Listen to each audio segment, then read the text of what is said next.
Can you be good without God? Let's find out. Absolutely astounding. There you have it. Undeniable proof that you can be good without believing in God. But wait, the question isn't, can you be good without believing in God?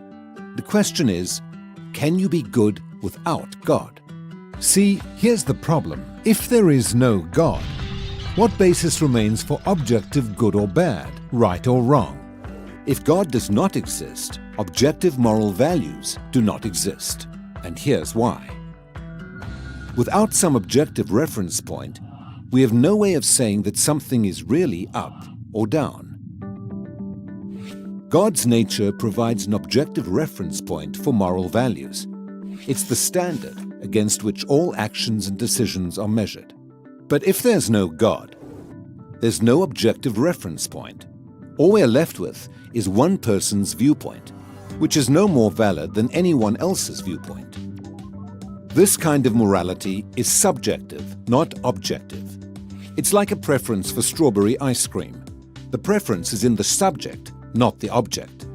So it doesn't apply to other people. In the same way, subjective morality applies only to the subject. It's not valid or binding for anyone else. So, in a world without God, there can be no evil and no good, nothing but blind, pitiless indifference. God has expressed His moral nature to us as commands. These provide the basis for moral duties. For example, God's essential attribute of love is expressed in His command to love your neighbor as yourself. This command provides a foundation upon which we can affirm the objective goodness of generosity, self-sacrifice, and equality.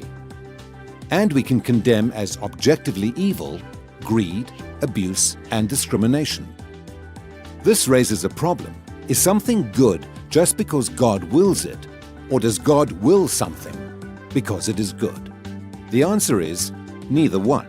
Rather, God wills something because He is good. God is the standard of moral values, just as a live musical performance is the standard for a high-fidelity recording. Without your love. The more a recording sounds like the original, the better it is. Likewise, the more closely a moral action conforms to God's nature, the better it is. But if atheism is true, there is no ultimate standard. So there can be no moral obligations or duties. Who or what lays such duties upon us? No one. Remember, for the atheist, humans are just accidents of nature, highly evolved animals. But animals have no moral obligations to one another. When a cat kills a mouse, it hasn't done anything morally wrong. The cat's just being a cat. If God doesn't exist, we should view human behavior in the same way. No action should be considered morally right or wrong. But the problem is, good and bad, right and wrong, do exist. Just as our sense experience convinces us that the physical world is objectively real, our moral experience convinces us that moral values are objectively real. Every time you say, "Hey, that's not fair, that's wrong, that's an injustice," you affirm your belief in the existence of objective morals. We're well aware that child abuse, racial discrimination, and terrorism are wrong for everybody, always. Is this just a personal preference or opinion? No. The man who says that it is morally acceptable to rape little children is just as mistaken as the man who says 2 + 2 = 5. What all this amounts to, then, is a moral argument for the existence of God.